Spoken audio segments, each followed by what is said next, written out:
सूरज की बरकत से ही ग्लेशियर्स का पानी पिघल के दरियाओं में आता है। जमीन के नीचे भी दरिया चलते हैं, जमीन के ऊपर भी, जिस पानी से हम लोग जिंदा हैं। और वो ग्लेशियर्स तक पानी पहुंचना भी सूरज की वजह से है, क्योंकि सूरज वेपोरेट करता है समुद्र के पानी को, वो हवाओं और बादलों की शक्ल में हम पर बारिश की शक्ल में और पहाड़ों पे बर्फ की शक्ल में बरसती है।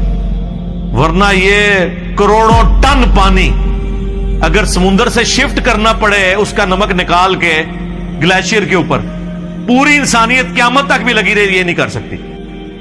जो कहते हैं नहीं खुद ब खुद हो रहा है, और जो काम करने से ना हो वो खुद ब खुद कैसे हो सकता है, जब तक आप उसके पीछे डिवाइन सोर्स ना मान लें। God is the only explanation of all the physical phenomena in this universe.